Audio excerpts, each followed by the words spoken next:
La Tanzanie est née en 1964 de l'union du Tanganyika et de Zanzibar. La capitale politique est Dodoma, le grand centre économique est Dar es Salaam. Au siècle dernier, les plus grands géographes n'avaient pas cru le missionnaire Johann Redman qui leur parlait de neiges éternelles africaines, 1 ou 2 degrés sous l'équateur. Il avait vu le toit de l'Afrique et son dôme enneigé, le Kilimandjaro. Le plus haut point qui entoure le cratère culmine à 5895 mètres. C'est le pic Uhuru. Redman s'inspira du Swahili, du Maasai et de la langue des Chagas pour donner à ce cratère perdu dans les nuages le nom de Kilimandjaro. Il désigne une montagne invaincue aux neiges éternelles. L'autel sacré des esprits, comme disaient les pharaons, domine une vallée légendaire. La vallée du Rift, qui s'étend jusqu'au nord de l'océan Indien. Elle sert de ligne de partage entre 2 civilisations.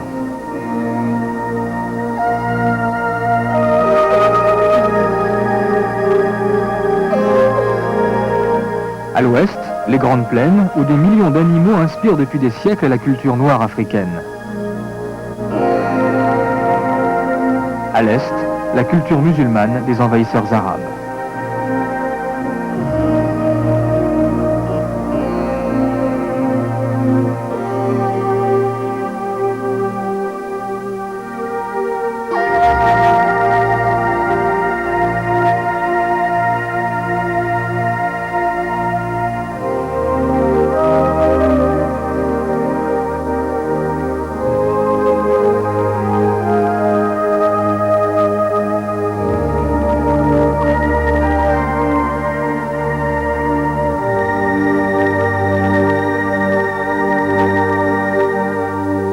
À la frontière du Kenya, bordée par le lac Victoria, le nord de la Tanzanie est la région du Rift et des grands parcs nationaux. Les safaris commencent très souvent au parc d'Arusha.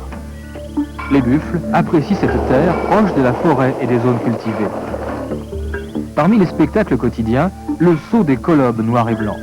Ces singes protégés qu'on ne trouve qu'ici trouvent refuge sur les branches des oliviers d'Afrique. Les girafes ne sont jamais loin. En fin d'après-midi, elles savent profiter des lumières extraordinaires des lacs Momella, presque tous alimentés par des nappes souterraines. On y aperçoit des flamants roses et des hippopotames.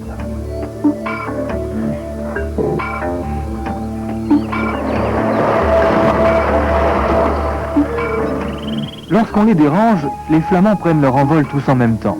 Leur nombre varie en fonction de la quantité d'algues et de sel concentrées dans le lac. L'ornithologue Leslie Brown a longtemps cherché les nids de ces oiseaux mystérieux. Il a pris des leçons de pilotage pour découvrir que les flamands nichaient non loin d'ici, au lac Natron. Les flamands cohabitent naturellement avec les ibis sacrés et les marabouts.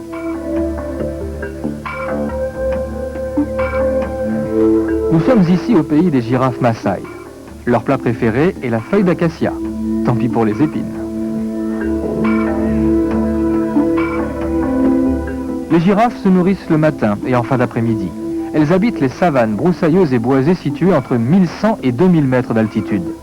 Ce sont des zones humides qui donnent naissance aux acacias parasols, aux chigommiers, aux albizia et aux massifs de cassis très nombreux. Sur la route d'Arusha, scène de la vie quotidienne dans un village avec ses marchés. Arusha et ses 155 000 habitants. Une ville symbole. C'est la seule ville de Tanzanie où cohabitent les Bantous et les Maasai. En fait, la réalité est plus complexe. 130 ethnies d'origine bantou sont représentées en Tanzanie, à commencer par les Sukuma. On trouve ensuite les Gogo, les Nyamwezi, les Chaga et les Aya. 2 grandes religions sont présentes, l'islam et le christianisme, et on aurait tort d'oublier les animistes. Le swahili et l'anglais sont les 2 langues officielles du pays. Détail important, on roule à gauche, en principe. La Tanzanie est l'un des pays les plus pauvres du monde, mais Arusha est un centre économique important pour les populations du Nord. Les marchés regorgent de denrées. C'est l'Allemagne, au début du siècle, qui a introduit en Tanzanie les cultures maraîchères d'Europe, le thé, le tabac. Les principales productions du pays sont le maïs, le manioc et le coton. Arusha grouille de petits métiers. Tout est récupéré pour fabriquer des meubles ou des balais, pour vendre des cassettes pirates ou découper dans des vieux pneus des chaussures vendues 3 fois rien.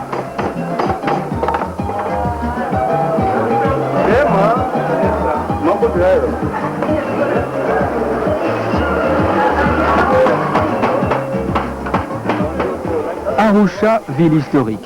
Ici, le 5 février 1967, Julius Nyerere, président fondateur de la Tanzanie, a énoncé les principes d'un socialisme original connu sous le nom d'Ujamaa, qui veut dire esprit de communauté. Depuis lors, la Tanzanie connaît une stabilité politique tout à fait exceptionnelle en Afrique. Les chrétiens, catholiques ou anglicans conservent l'essentiel des responsabilités du pays, mais l'islam gagne du terrain.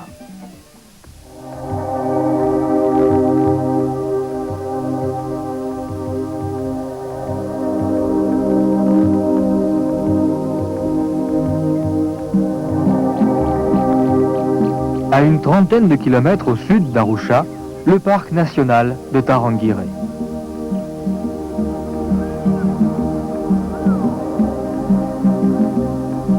Ce territoire est composé de plaines vallonnées et dans la partie sud de 2 grands marécages saisonniers.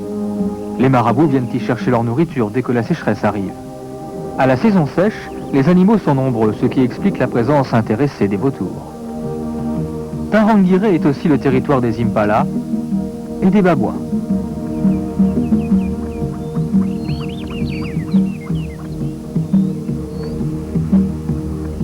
Le singe vert, ou vervet, habite les savanes humides. Il apprécie particulièrement le voisinage des marécages et des rivières.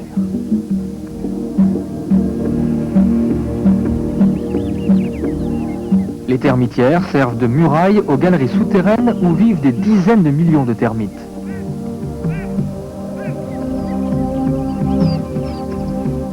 Les gazelles de Grant, elles vivent toujours en groupe pour mieux se protéger des prédateurs. Le maître des lieux est l'éléphant. L'éléphant d'Afrique est le plus gros animal terrestre. 3 mètres à l'épaule, il pèse jusqu'à 5 tonnes. Les mâles vivent toujours en solitaire.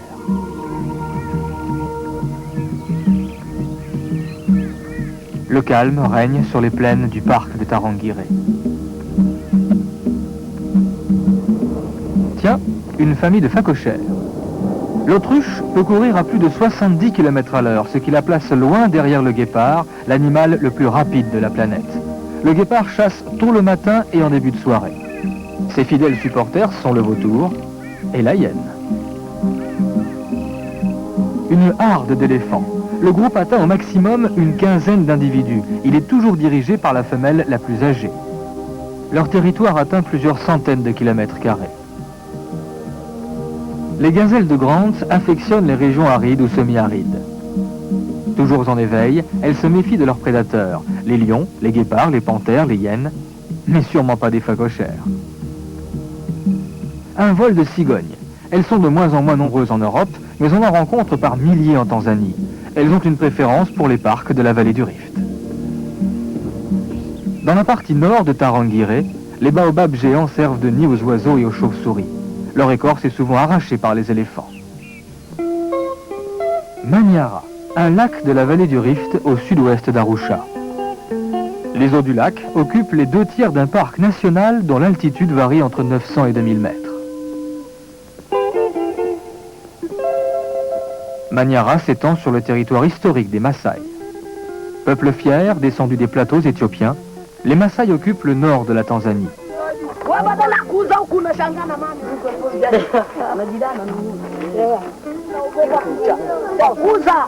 On dit que le Maasai est seul jusque dans la mort. Il reste souvent indifférent aux tentatives d'évangélisation. Un prêtre, le père Michel. Mon travail principal à Mtowambu est d'annoncer l'évangile à ceux qui n'en ont encore pas entendu parler, en particulier les Maasai, et puis aussi à essayer d'alimenter la foi de ceux qui sont déjà chrétiens depuis de nombreuses années. Nous avons un dispensaire ici à la mission où nous recevons environ 50 personnes par jour qui souffrent surtout de malaria.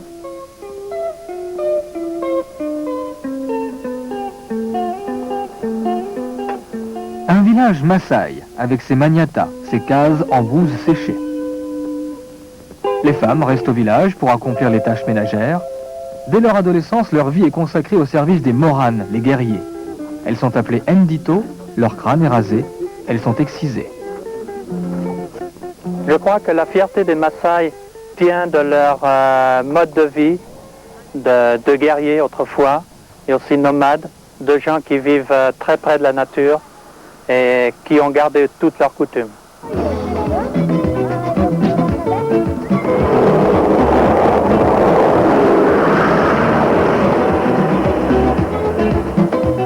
La vallée du Rift et ses plantations de café. Un véritable petit coin d'Angleterre avec ses oiseaux et ses massifs de fleurs. Une ancienne ferme perpétue le souvenir des colons britanniques. Nancy, la gérante de Gibbs Farm. À Gibbs Farm, nous employons environ une centaine de personnes à la ferme proprement dite. Pour la production du café, l'élevage des animaux nécessaires à nos besoins, pour le restaurant, ainsi que quelques hectares de potager. La production est d'environ 3 tonnes de café par hectare, et nous en cultivons suffisamment pour approvisionner le lodge en café frais pour toute l'année.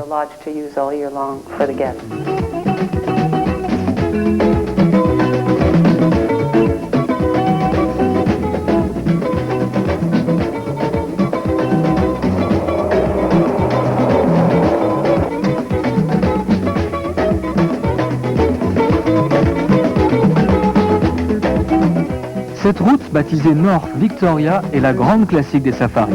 Les amateurs d'images fortes ne regretteront pas les secousses.